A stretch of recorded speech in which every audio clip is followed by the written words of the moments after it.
way to keep some of your Christmas and holiday gift-giving costs down is to do some of the preparation yourself, and food is always a wonderful gift that most people really appreciate. So today we're going to do a holiday granola. As you can see here, I've shown a couple of different ways that you can package it up, and we'll talk a little bit more about that later, but first let's get it started. I've got 4 cups of old-fashioned oats. Now you could use quick oats, but old-fashioned oats, because they're bigger pieces, actually work a little bit better. And then about a cup of pecans. Now, you don't need to toast them ahead of time because we're going to put it in the oven and they're going to get toasted there. Odd chopping, it doesn't have to be anywhere near perfect by any means. And then half a teaspoon of ground cinnamon, just to give it a little bit more flavor. We're going to stir everything together in just a moment. And then about, let me see, 2 teaspoons of grated orange peel. Now this gives it quite a bit of kick, so if you're not fond of orange peel, as with all the other ingredients, you can leave that out of here and it'll be just fine. It may in fact be something you like a little bit better. I'm also going to add about 1/4 teaspoon of kosher salt. Now remember that kosher salt is a little bit larger crystal, so measuring it you actually get less salt. But that little bit of salt actually enhances the flavors of the sweet things that we've got going on in here. It's not as sweet as many of the things you'll find during the holidays, so that's a good thing, but pulling that up with a little bit of salt really does a lot more than you would think. A couple of other ingredients are going to go in here, and I'm going to mix them over here first. I have half a cup of honey, and to that I'm going to add 1/4 cup of vegetable oil. Now use one that's got a pretty mild flavor. And then also I'm going to add 1 teaspoon of vanilla extract, and I'm using a clear vanilla extract. It doesn't matter if yours is clear, you can use the one that's got the brown color as well. And you want to mix this together really well. And the only reason I'm doing this over here is that I want to make sure that it's all blended together in the big bowl before we put it out on the pan. So mixing it over here enables me to make sure that these parts are well blended.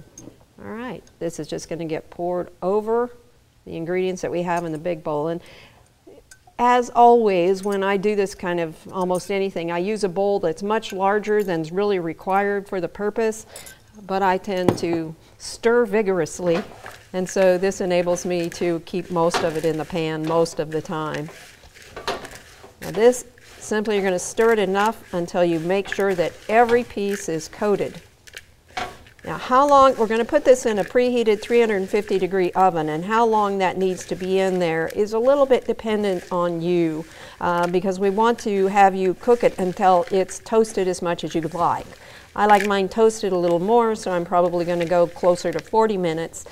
If you like yours toasted a little bit less, make sure you start checking it by about 25 to 30 minutes because you want to give it plenty of time. Once it's toasted, and you can't untoast it, but you can always put it back in. So use a pan that's large enough. I've sprayed it with just a little bit of nonstick spray because it is going to start to have some caramelization going on with the sweet ingredients that we've got in here.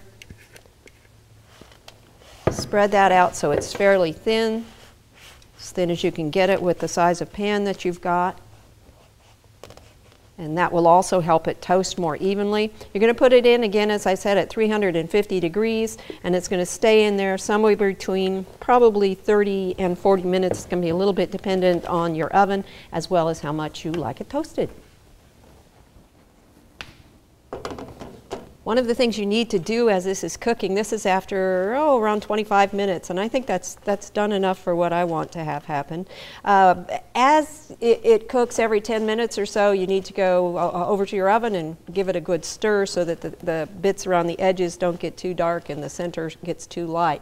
We have a couple of more ingredients we're going to add to this. I'm going to add 3/4 cup of dried apricots and 3/4 cup of dried cranberries. Now you can change up those dried fruits to whatever you happen to have or whatever you happen to like. In fact, one of the things you could do is buy a couple of packets if you want a lot of variety and don't want to have a lot of dried fruit. You can buy a couple of packets of chopped mixed fruit that are chopped fairly small so that you can have quite a bit of variety. I chose the dried cranberries because they had a little bit of red to them. I thought that might look pretty around the holidays, and I'm just a huge fan of dried apricots. But blueberries, cherries, whatever you want, or whatever you've dried. Apples would also work well. Commercially dried pineapple would not be a particularly good choice because it has so much sugar added to it that we're trying to keep this one a little bit more natural than that. Now this needs to completely cool before you begin to pack it away, or you're going to have spoilage increase a lot sooner.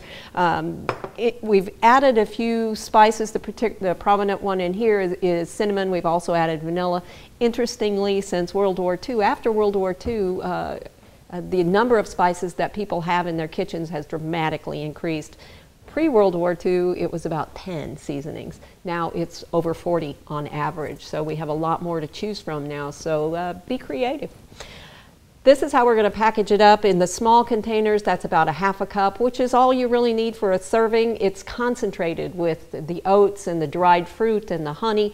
You get quite a few calories in a fairly small amount. So that's about 250 calories in ½ a cup.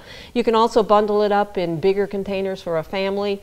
Give them some ideas of what to do with it. Lots of folks may think, well, it's good for snacking on, but remember granola in the morning on top of yogurt and a little bit on top of ice cream mixed in with some hot fudge during the holidays. Go all out for once in a while.